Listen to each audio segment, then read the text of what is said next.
Philippine Standard Time, ganap ng alas 7:18 ng gabi. Muli na namang sumasayang papuwid ng live ang programang Teleradyo Diario sa impilang ito ng Paranaque Net Radio Worldwide. Sa pangalan po ng ng aking executive producer, walang iba kundi si Mr. Gaspar Pilatam. Ako pong muli ang inyong lingkod, Reden Oro, sa Martes na edisyon ng programang Time Maglak Teleradyo Diario sa impilang ito ng Paranaque Net Radio Worldwide. Nadulas. Kabilang sa mga balita ngayong araw nito, kotse sumalpok sa bangketa, 4 ang patay. Basahin agad natin yung detalye ng balitang ito. Mula sa panulat ni Ludi Bermudo. Dahil anong dahilan? Nawalan ng preno. Patay ang 4 katao at isa ang malubhang na sugatan ng salpukin ng isang kotse na nawalan umano ng preno o ng preno sa Angono, Rizal. Arestado ang 66 na taong gulang na babaeng driver ng kotseng sangkot sa aksidente na naharap sa reklamang reckless imprudence resulting in multiple homicide and serious physical injuries. Haba ng kaso. Kaugnay sa pagkasawi ng 4 at sa pinsala na natamo ng isa pang biktima makaraang sugatan at mabungi ang mga ngipin. Sa ulat na Angono Municipal Police Station, pasado 1:00 ng hapon, noong Marso 15 nang maganap ang insidente sa Manila S Road, Barangay San Isidro, Angono, Rizal. Isang isang pulang sedan ang biglang bumangga sa isang motorsiklo at dumiretso sa pababang bahagi ng kalsada at natumbok ang bakery. Tumilapon ang magnobyong rider at backrider kasabay ng motorsiklo sa bakery at inararo naman ang nakaupong 69 na taong gulang na babae at 2 binatilyo. 3 sa nabangga ang naipit sa bumper ng kotse habang wasak ang sasakyan. Dead on the spot ang palaboy habang sa ospital binawian ng buhay ang 3 na kinabibilangan ng 26 na taong gulang na backrider, 23 taong gulang na rider at nobyo nito at 15 anyos na binatilyo. Ligtas na sa panganib ang 13 taong gulang na nagtamo ng mga galos at mga nalagas ng ngipin bunsod ng pangyayari. Ang magnobyo mano ay dadalo lang sa isang birthday party sa Tanay, Rizal na ayon sa kaanak na babaeng angkas, breadwinner siya na may isang anak, hindi pa nagtatagal, namatay ng ina at isang senior citizen ang ama. Oras, ganap ng alas 7:21 ng gabi. Dako naman tayo sa iba pang mga balita. Balitang probinsya pa rin, sumiklab sa parking lot, 5 bus, 2 taxi natupok. Detalye ng balitang ito.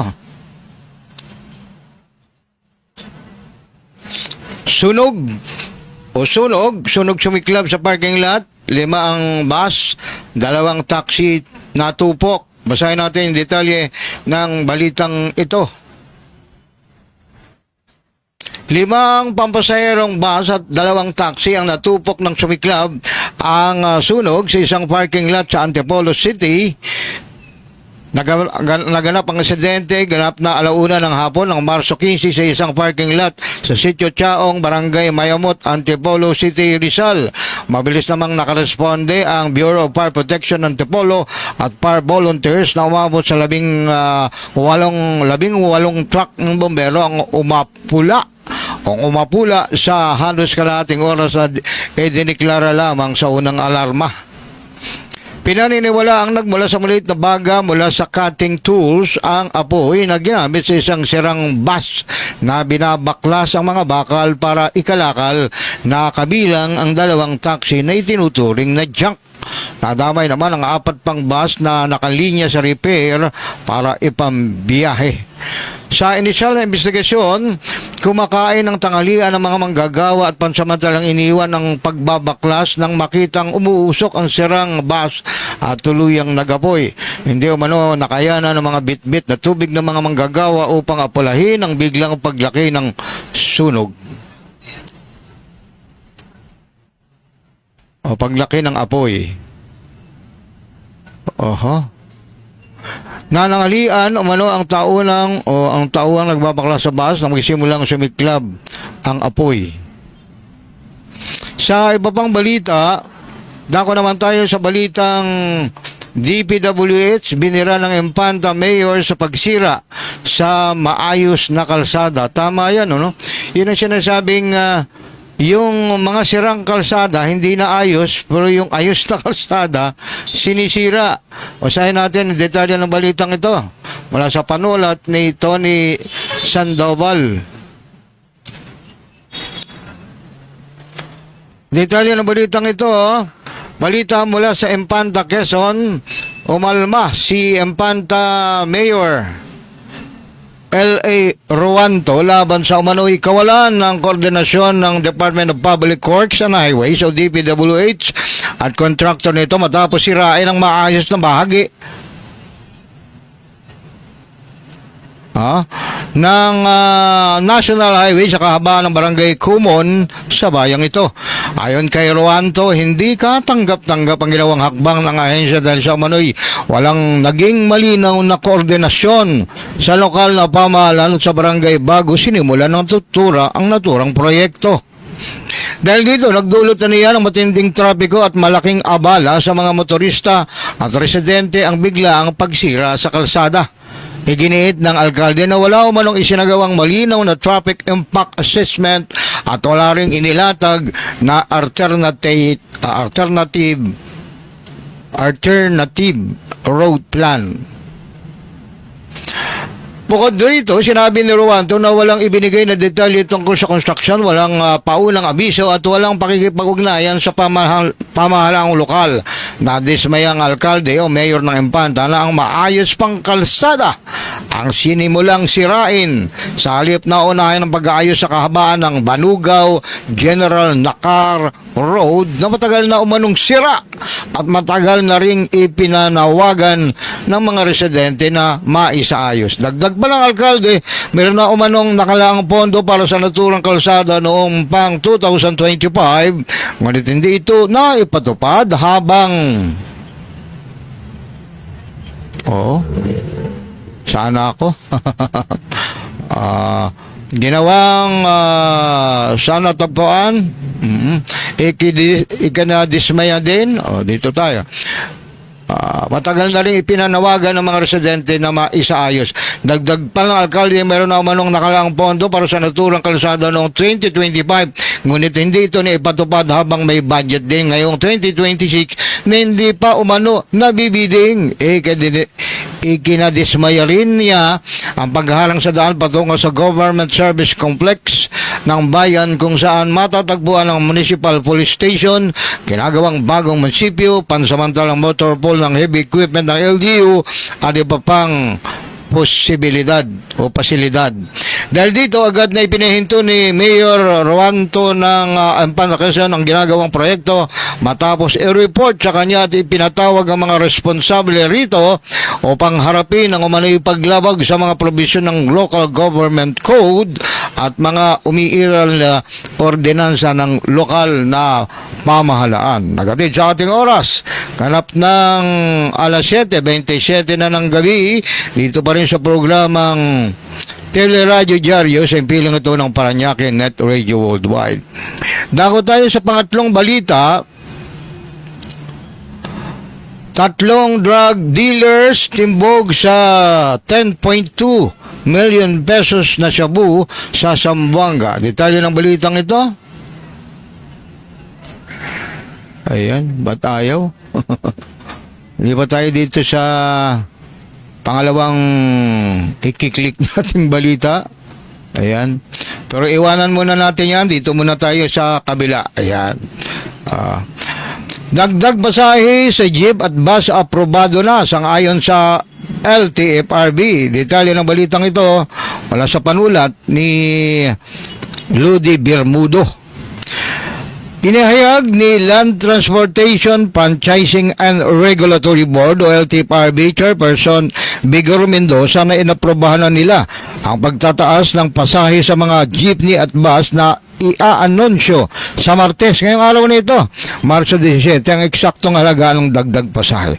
Ipinaliwanag ni Mendoza na magtataas din sa pasahe ang taxi at UV Express na kabilang sa nag-aay ng petisyon, subalit hindi pa ito agad na mag-a-announce sa Martes, ngayong Martes, dahil huli na itong naaprobahan at daraan pa sa pagdinig at malawakang konsultasyon. Ayon pa kay Mendoza, sigurado na ang pagpapatupad ng fair hike, ngunit kailangan pa nitong i-justify kay Department of Transportation o DOTR Secretary Giovanni Lopez. Sinabi naman ni Secretary Lopez na masusi pang pinag-aaralan ng provisional increase at i-announce ito kapag naayos na kung magkano ang dapat idagdag sa pasahe ng mga pampublikong jeep at bus. Gayonman, sinabi rin ng opisyal na sisikapin nilang mapanatilihing makatwiran ang dagdag pasahe upang hindi masyadong mabigatan ang mga pasahero. Oras, ganap ng alas 7:29 ng gabi. Dito naman tayo sa balitang PNP iimbestigang pagsasara ng mga gas station. Ba, may mga nagsarang gasolinahan, ano? Wala naman ito sa panulat ng ating news writer, walang iba kundi si Doris Parchibora. Pinaiimbestigahan na ni Philippine National Police o PNP Chief Police General Jose Melencio Natatis Jr. ang dahilan ng pagsasara ng ilang mga gasoline station kasunod ng pagtaas ng presyo ng petrolyo.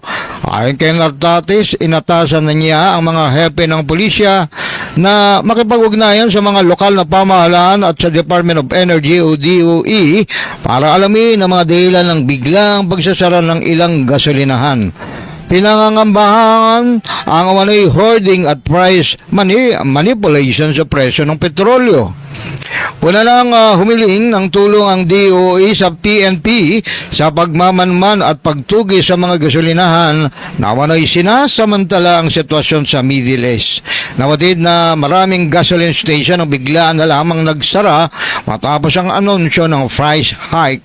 Tiniyak din ni Natatis na dinoble ng PNP ang kanilang pagsisikap bilang tugon sa mga alalahanin ng publiko, lalo na ng mga motorista na pigilan ang hoarding at profiteering sa gitna ng nagpapatuloy na pangdaigdigang krisis sa langis.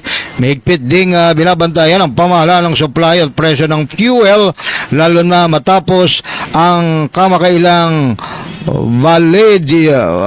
volatility sa merkado ng Middle East na nagdulot ng pangamba sa posibleng kakulangan ng supply.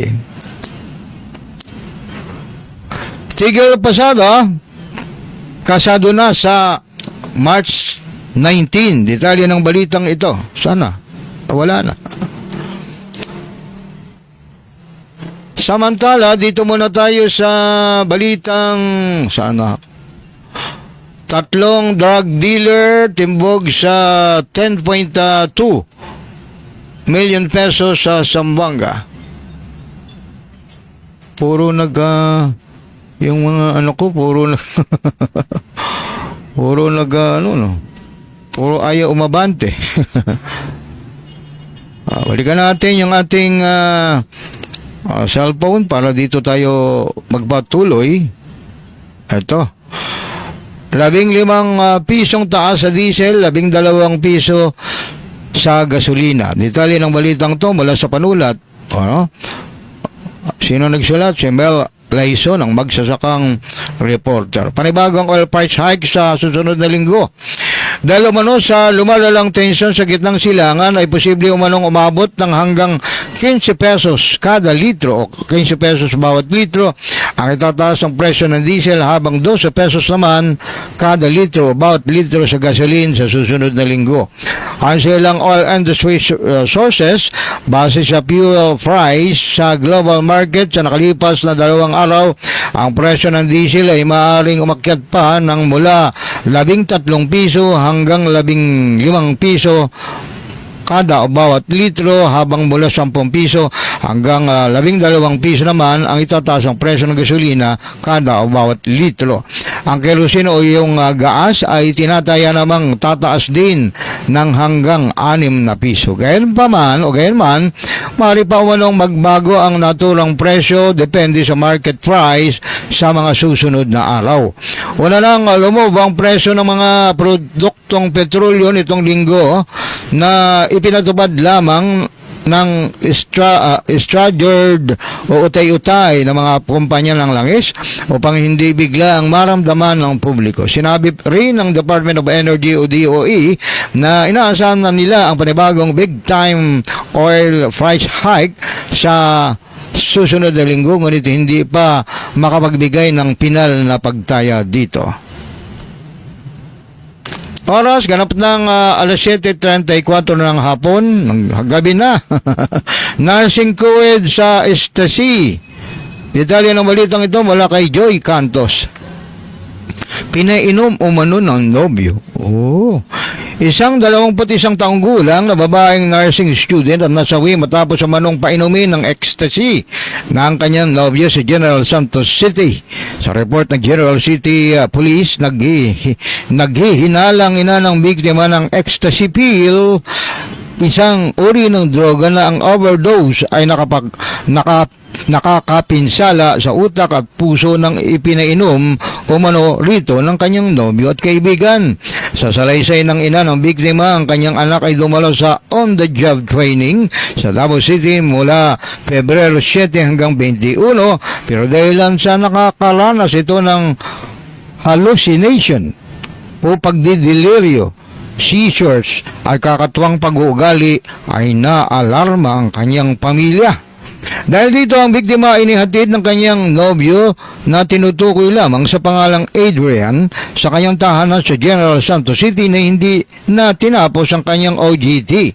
Kaya man, sa loob ng ilang linggong pananatili ng dalaga sa kanilang bahay kasama ang kanyang pamilya, ay mistulang takot na takot at madalas nagsisisigaw na binabanggit ang mga katagang ecstasy drug, hanggang sa tuluyan ng manghina ang biktima at masawi ng pag-inom ng ecstasy drug. Hiniling ng pamilya ng dalaga ang tulong ng National Bureau of Investigation o NBI para maisailalim sa autopsya ang bangkay upang makasiguro kung namatay ito sa pag-inom ng ecstasy.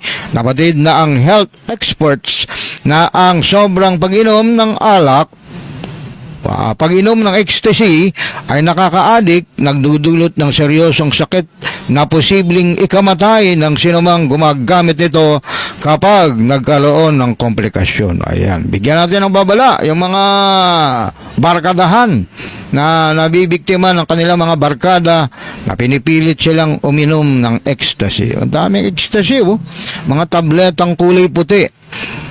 Dako naman tayo sa balitang VP Sara o Vice President Sara sa mga, sabi niya sa mga kongresista, sabi ni Vice President Sara sa mga kongresista, maghintay kayo. Maghintay na lamang kung tutugon ako ngayong Lunes o hindi. Kahapon pa ito. Martes ngayon sa dalawang impeachment complaints na inihain ng Kamara.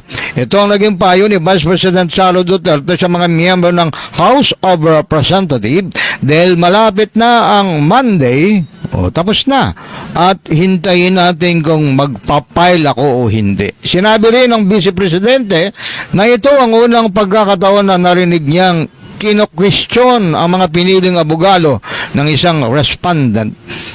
Matatanda ang una nang naghain ng afference ad quatalam ang 16 na abogado na magtatanggol kay Vice President Sara sa isasagawang impeachment proceedings laban sa kanya sa House Committee on Justice. Kabilang sa mga natulong abogado na naghain ng enter of appearance ay sina Philip Segfred Fortun, Gregorio Narvasa II, Sheila Sison, Carlo Joaquin Narvasa, Justin Nicole Gular, David Ronel Gulia di 7, Lyndon Miguel Bakil, Carol Grace Oroseo, Charlene Radok, Francisca Marie Flores at Miguel Carlos Fernandez na pawang mula sa Fortune Narvasa and Salazar Law Firm. firm. Kasama rin sa pool of attorneys ng Vice Presidente sina Michael Wesley Poa, Reynold Monsayak, Mark Binluan, Ralph Buduta at Roberto Batumbangal. Gayunman, koneksyon ni Bicol Saro Party List Representative Terry Ridon, sina Poa at Monsayak dahil tila may conflict of interest aniya dahil kasama sila sa posibleng testigo sa paggastos sa confidential funds ng Vice Presidente. Sinabi narinig Ridon na sa susunod na pagdinig ng House Committee on Justice sa Miyerkules o bukas ay tatalakayin nila ang potential na conflict of interest ng dalawang naturang abogado. Hindi naman direktang sinagot ng Vice Presidente ang isyu, ngunit sinabing ngayon ko lang narinig yung respondent ay hindi pinapayagan kung sino ang kanyang lawyers. Ngayon lang ako nakarinig ng circumstance na hindi pinapayagan ng respondent kung sino ang pinipili niya na lawyers. Hintayin na lang natin kung ano ang mangyayari. Nabatid na si Poa ay dating tagapagsalita ni Vice President Sara nung siya pa ang kalihim ng Department of Education o DepEd, habang si Monsayak naman ay dating Assistant Secretary sa DepEd. Philippine Standard Time, ganap ng alas 7:39 ng gabi. Patuloy pa rin kayo nakasubaybay sa programang Teleradyo Diario sa impilang ito ng Paranaque Net Radio Worldwide. Oo. Dito tayo sa balitang pandaigdig. Babae sa Nigeria nagbilang ng malakas hanggang 1,000 o 1,070,000 sa loob ng 7 araw. Basahin nga natin to. Ito. Yung yung wala sa panulat ni Arnel Medina. Nakasungkit ang panibagong Guinness World Record ang isang babae sa Nigeria matapos siyang magbilang ng malakas, count out loud hanggang 1,070,000 sa loob ng 70 sunod-sunod na araw. Kabilang record holder na si Favor Ogechi Ani. Nagsimula ang kanyang world record attempt noong October 8, 2025 kung saan kinulong niya ang kanyang sarili sa loob ng bahay at naglaan ng aabot sa 14 na oras o 14 hours a day para lamang magbilang. Na Steam din niya ang kanyang araw-araw na pagbibilang sa YouTube bilang official proof para sa Guinness. Ayon kay Favor, kahit nakakapagod at nakakabaliw ang walang tigil ng pagbibilang, hindi sumagi sa isip niyang sumuko.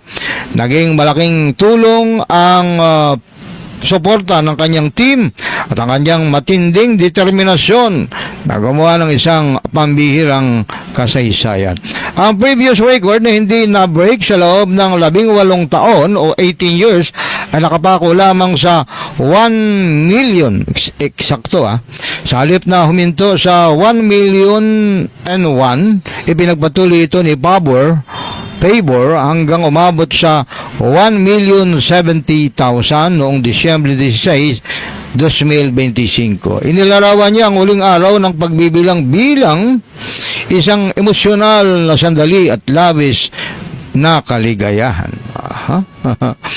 Babae sa Nigeria nagbilang ng malakas hanggang 1,000 o 1,070,000 sa loob ng 70 araw. Maraming salamat, Arnel J. Medina, sa iyong ginawang research. Dako naman tayo sa iba pang balita.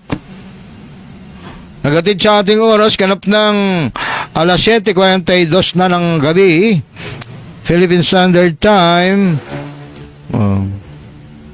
Nawala ako Ayan, subukan nating makabalik dito sa ating laptop. Baka sakaling makabalik tayo. Kung hindi, babalik tayo sa mano-mano. Tignan natin kung papasok na. Ayan. Dito tayo. Pinagpahinga natin saglit pero ayaw pa rin. Dito na tayo. Petition versus garbage fee sa Maynila ibinasura ng SC o Supreme Court.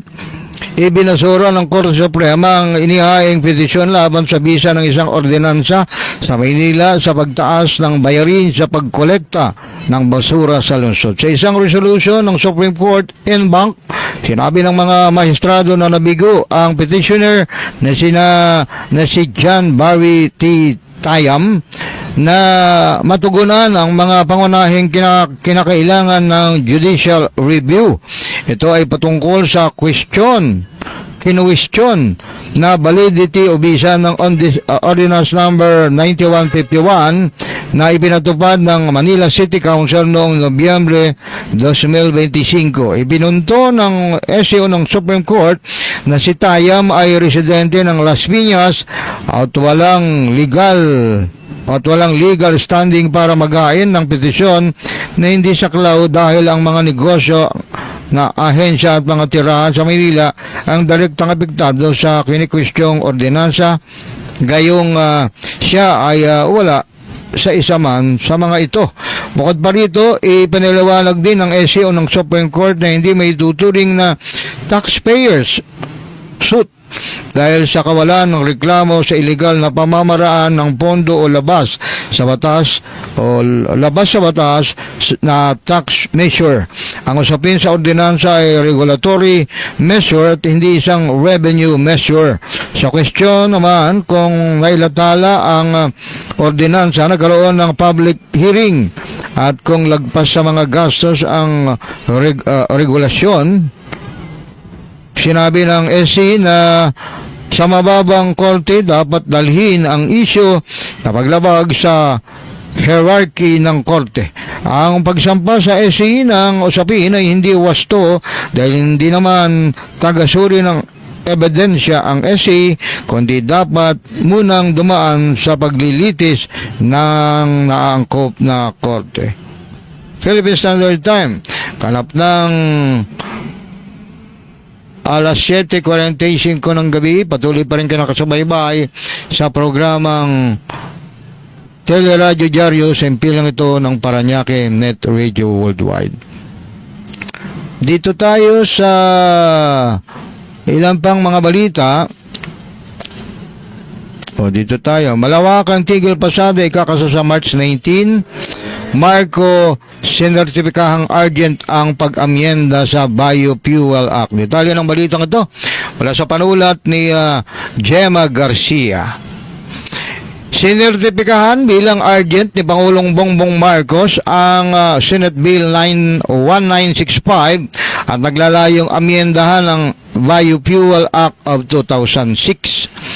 Naglalayo itong tugunan ang patuloy na pagtaas ng presyo ng petrolyo sa gitna ng lumalalang giyera sa Middle East. Base sa liham na may petsang March 16, kahapon yan, na ipinadala ni Pangulong Marcos kay Senate President Vicente Tito Soto III, hiniling nito ang agarang pagpasa ng Senate Bill number 1965 na nag-aamyenda sa Section 5 ng Republic Act number 9367 o mas kilala sa Biofuels Act of 2006. Sinabi ng Pangulo na layo ng panukala na maibsan ang epekto ng pagtaas ng presyo ng langis sa gitna ng tumitinding geopolitical tensions at volatility sa global oil markets. Inaasahan ding makakatulong ang nasabing hakbang para mapalakas ang kakayahan ng bansa na makasabay at makaiwas sa posibleng pagkagambala sa supply ng enerhiya sa hinaharap. Nauna nang sinabi ng Pangulo Marcos na ginagawa ng pamahalaan ang lahat ng paraan para maibsan lamang ang epekto ng pagtaas ng presyo sa produktong petrolyo bunsod ng nangyayaring giyera sa Middle East. Philippine Standard Time, ganap ng alas 7:47 ng gabi. Patuloy ka rin parang kanyang nakasubaybay sa programang Teleradyo Diario sa impilang ito ng Paranaque Net Radio Worldwide. Mag-ingat sa sunog. For the first time, nagpamala si Vice President Sara Duterte. Detalye ng balitang ito mula sa panulat ni Merl Aison. Ito. Ngayong Fire Prevention Month ay nagpaalala si Vice President Sara Duterte Carpio sa publiko na mag-iingat sa sunog dahil ang kaligtasan ay responsibilidad nating lahat. Unahin natin ang paghahandaan niya pa. Awareness alone is not enough. We must actively inspect our electrical system, clear fire hazards, and ensure that every member of the family knows the emergency exit plan. Ayon sa Vice Presidente, ang kaligtasan ng komunidad ay nagsisimula sa pagiging alerto ng bawat individual.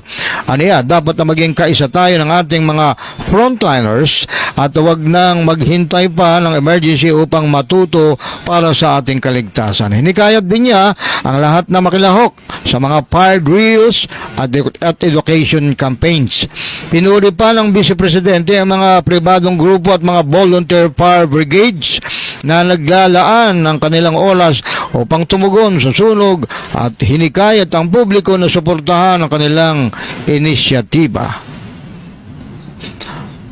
Oras, ganap ng alas 7:49 ng gabi, patuloy pa rin ka nakasubaybay sa programang Teleradyo Diario, sa impilang ito ng Paranaque Net Radio Worldwide. Sa iba pang balita, kotse sumalpok sa bangketa, 4 ang patay. Parang ito na yung nabasa ko kanina. Ito naman. Naagnas na bangkay ng NPA leader na recover. Detalye ng balitang ito mula sa panulat ni Joy Cantos. Na-recover ang tropa ng militar ang naagnas sa bangkay ng mga pinaghihinalaang leader ng mga rebelding New People's Army o NPA sa isinagawang clearing operation sa isang liblib at masukal na lugar sa bayan ng Hinabangan, Samar. Sa ulat ng tanggapan ni Army's 8th Infantry Division o ID Commander Major General Adonis Ariel Oreo, ang bangkay ng nasabing leader ng NPA ay natagpuan ng tropa ng Army's 63rd Infantry Battalion o IB sa pagitan ng Barangay Kabalagnan at Barangay Tabay, Hinabangan, Samar. Bago ito ay nakasagupan ng mga sundalo ang nalalabing pwersa ng Sub-Regional Committee o SRC Sesame ng NPA Command sa lalawigan nung nakalipas ng Marso 14 ng taong ito, 2026. Ang bangkay ng nasawing leader ng NPA na kilalang si Lupito Bukatkat alias Hunyo, sekretary ng SRC Sesame ng Eastern Visayas Regional Command. Si Hunyo ay may nakabimbing warrant of arrest sa kasang multiple murder kasama ang dalawang iba pa sa Branch 30 Regional Trial Court sa Basi, Samar. Positibo naman kinilala ng mga nagsisukong rebelde ang labi ni Hunyo base sa wangis ng mukha nito at mga personal na kagamitan. Agatid sa ating oras, ganap ng alas 7:51 na ng gabi, dito pa rin sa programang Teleradyo Diario, siyempre lang ito ng Paranaque Net Radio Worldwide. Chinese na itinakbo ang ipinapalit na 1.1 million pesos na dakip. Detalye ng balitang ito. Ang nagsulat ng balita si Ludi Bermudo.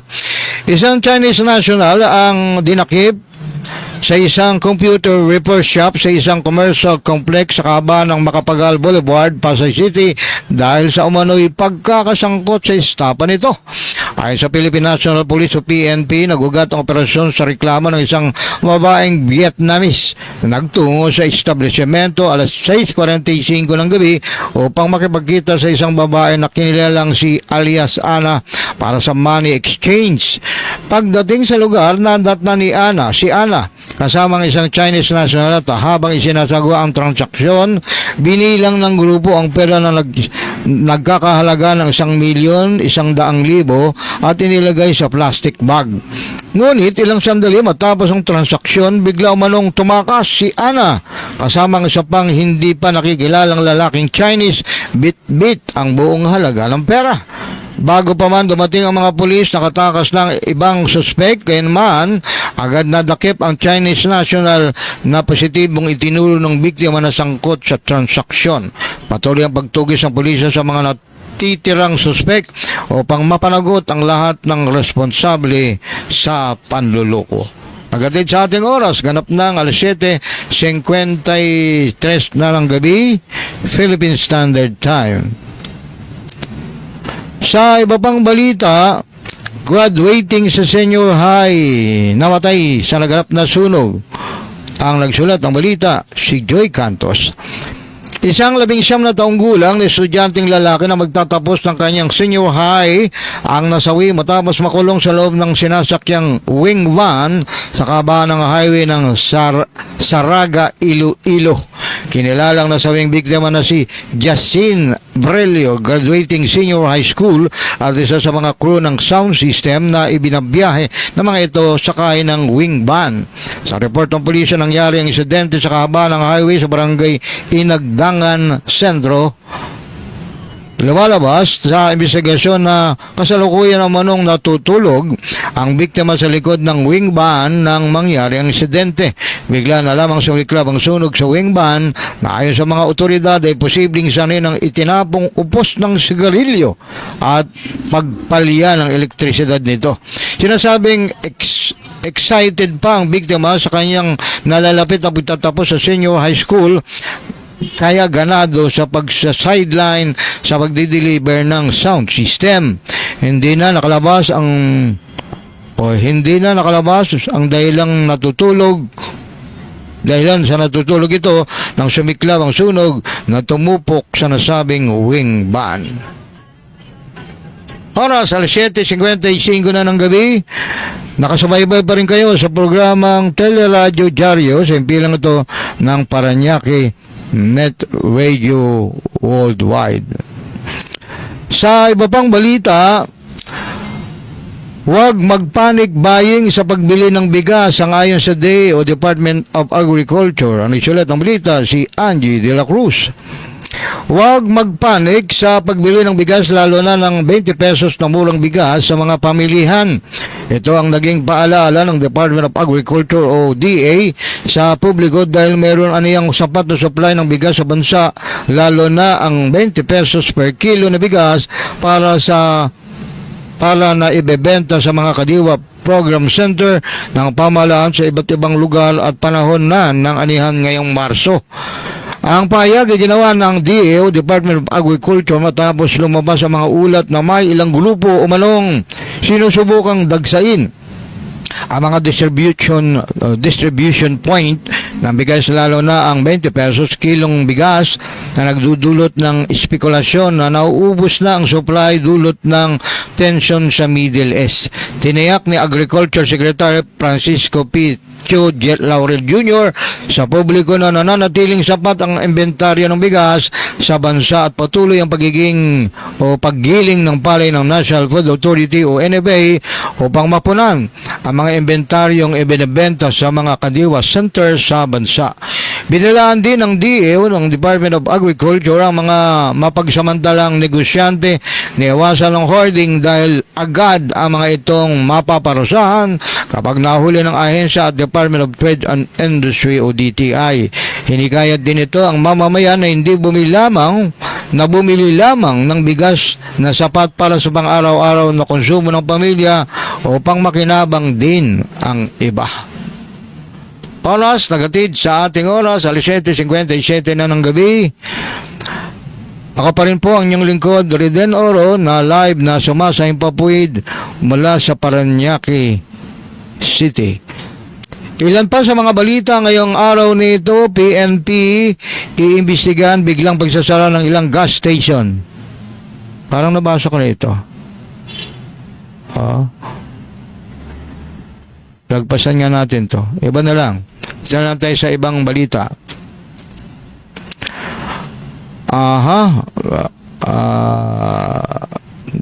Ito pa. Yung, ayan, presyo. Dito na tayo. Ayan. Ayan, dito na. PNP biglang, ayun, nagpasadyado. Limang bus, 2 taxi na sunog sa paradahan. Ayun, nabasa na rin natin yan. 5,000 pisong alok ni Yorme sa driver ng gunman na pumatay sa bodyguard. Detalye ng balitang ito. Ayan. Mula sa panulit ni Doris Panchibura. Inalok ni Manila Mayor Francisco Esco Moreno Dumaguso sa loob ng 48 oras ang driver ng gunman na bumaril at pumatay sa kanyang bodyguard na si George Capistrano nitong linggo ng madaling araw sa Balotondo, Maynila. Sa kanyang Talk to the People, sinabi ni Dumaguso na inalok niya ng 500,000 piso ang asawa at pamilya ng driver ng motorsiklo na humarang kay Capistrano kasama ang gunman na humatak at kumuha ng kwintas nito. Tiniyak din ni Dumaguso ang kaligtasan nito si Alana ng Witness Protection Program o WPP. Kapatid na sinundan ng riding in tandem si Capistrano hanggang sa harangin, hold upin at barilin sa panulukan ng Salonga at Buendia Street, Balotondo, Maynila. Ang nakuha nyo kay George halos gakulangot lang ang alaga nito, ani Dumaguso.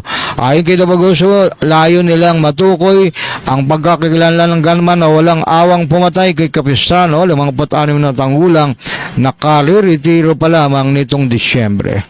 Binibigyan lang niya ng 48 oras upang humuko ang driver at maituro ang gunman at posibleng mga kasama nito at mabigyan ng katarungan ang pagkamatay ni Capistrano. Alas 7:59 na ng gabi, patuloy pa rin kayo nakasubaybay sa programang Teleradyo Diaryo sa impilang ito ng Paranaque Net Radio Worldwide. Akali magpapalakas sa qualifying spot. Ang nagsulat ng balita si Rosel Cayetano. Sports na ito.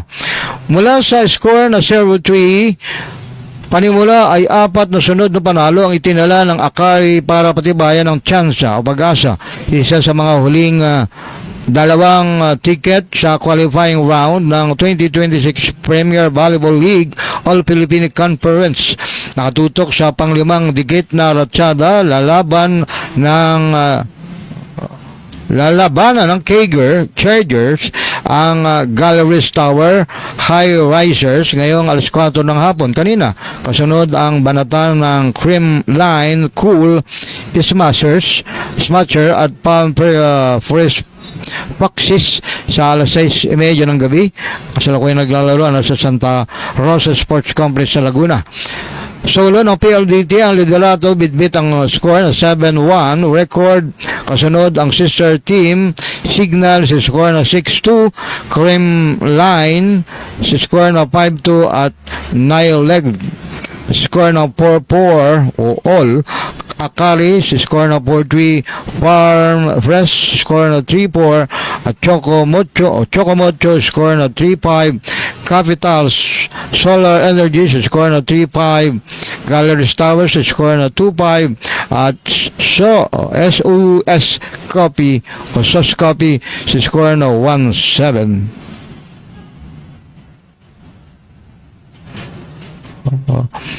Nakalasap naman ang Galleries Tower ng 18, 25, 22, 25. Ito. Sa unahan muna natin ilagay.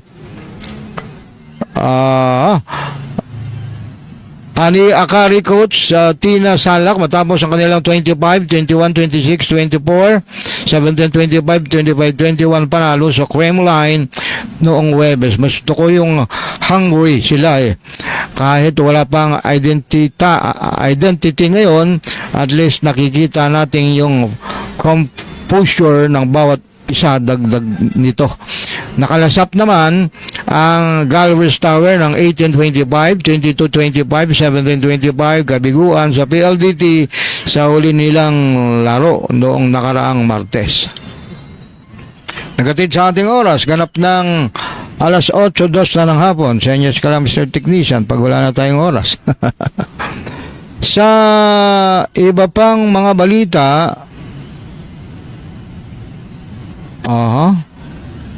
Dito tayo sa puro tapos na ito. Oo. Tapos na. Yan, sa part na yan. Sa iba pang mga balita, yate nasunog sa test run. Isang yate ang nasunog habang nagsasagawa ng test run. Ang may-ari nito kasamang isang prospective buyer sa tabi ng ilog sa barangay Dampalit, Malabon City. Sa pahayag ng caretaker na si Denyo Iko, sa sakay siya ng yate kasama ang may-ari na si Augusto Reyes na siyang nagmamaneho ng barko, at ang prospected buyer nang biglang sumiklab ang apoy malapit sa makina alas 9 ng umaga. Kasalukuyan nilang minamani ang yate patungo sa minamaneho ang yate patungo sa isang kalapit na dike bago ito tuluyang natabunan ng makapal na itim na usok. Nailigtas sa mga sakay ng mga kalapit sa nabangka na agad tumulong. Rumesponde rin ang mga bombero at naapula ang apoy, ngunit tuluyang nasunog ang yate at halos walang natira. Sinabi ng mga otoridad na kagagawa lang ang yate ng pagkukumpuni at malapit ng ebenta. Walang naiulat na nasugatan sa naganap na insidente. Sa iba pang balita, PAO, yan. Sa kabila ng energy conservation measures, PAO, 24/7 pa rin ang serbisyo sang-ayon sa publiko.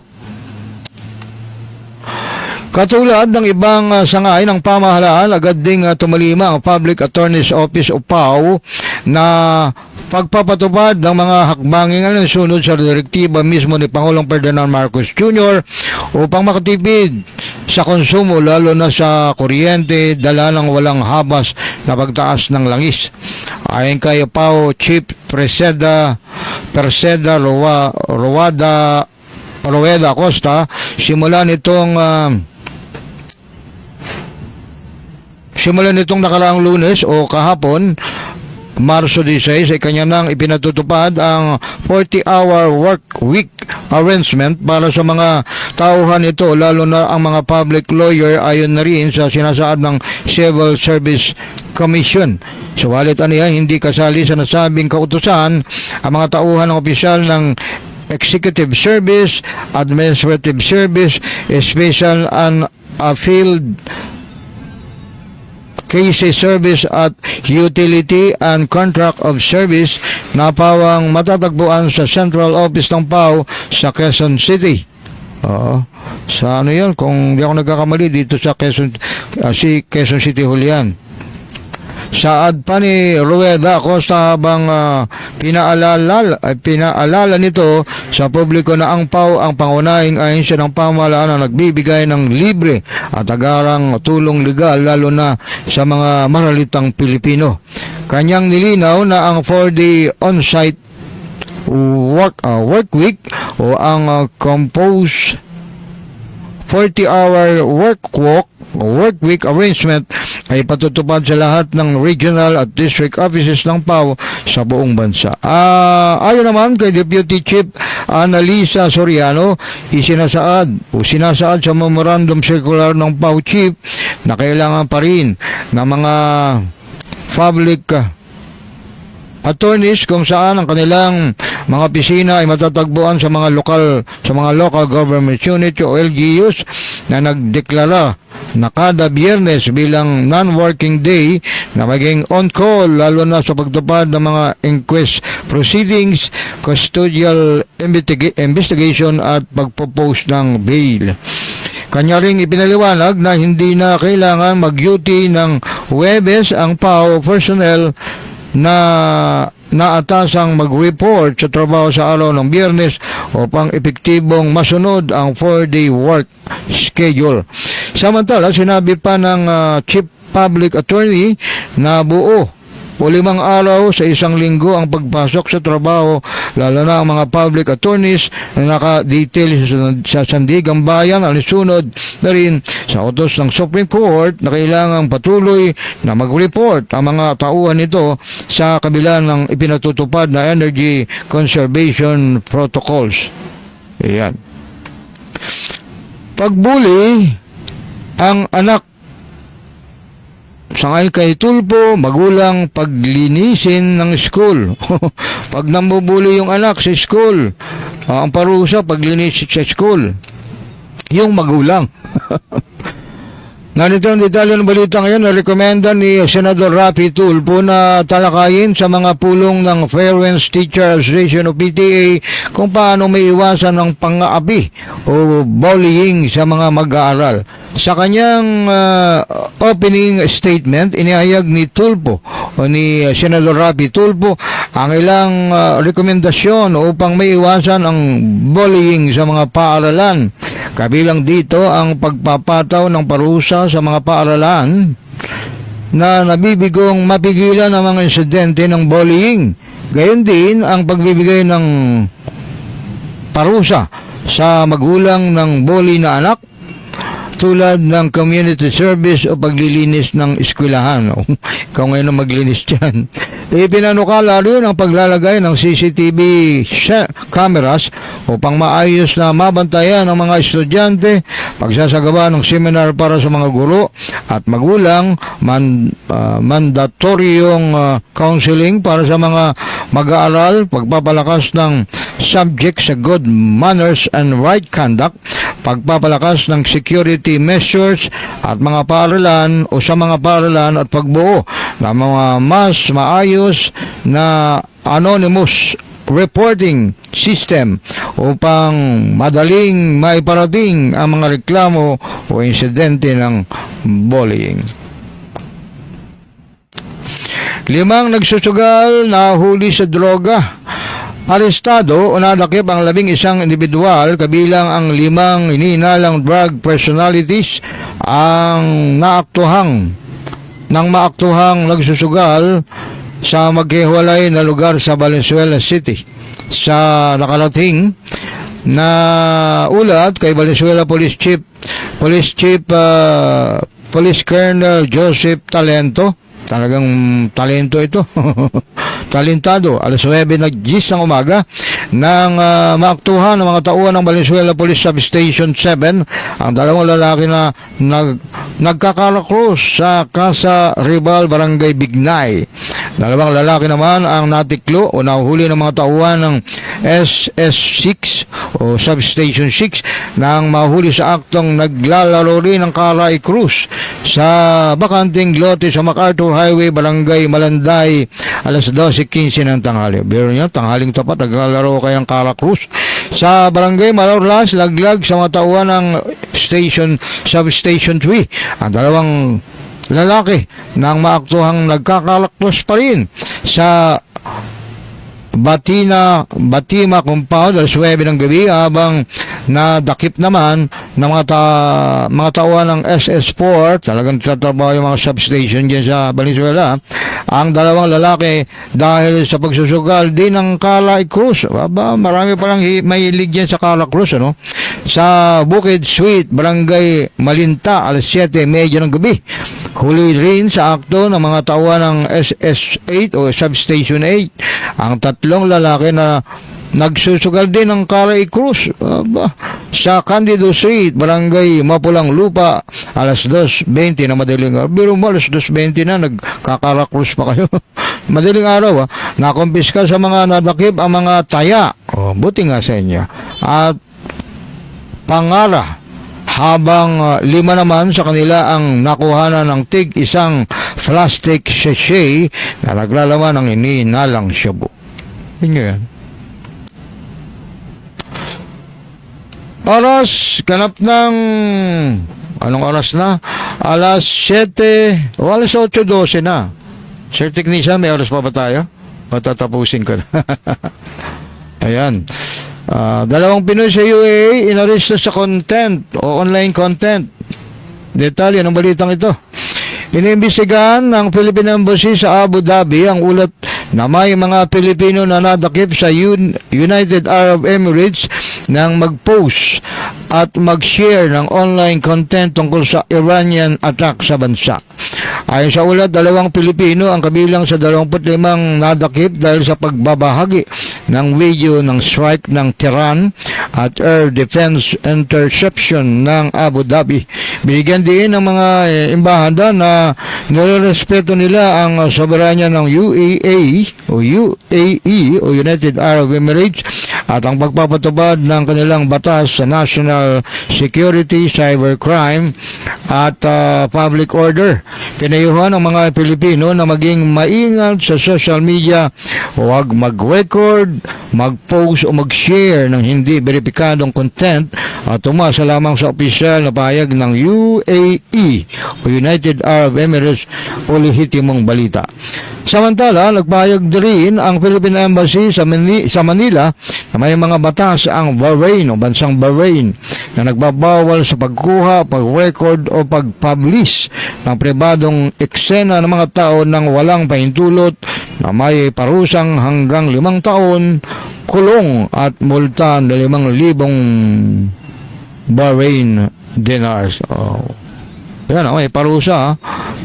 Tandaan nyo yan. Sa iba pang balita, magnanakaw hagip ng CCTV, nahagip ng CCTV ang pagpasok ng magnanakaw sa isang bahay sa barangay New Boswang, Kalibo, Aklan, alas 2:20 ng umaga.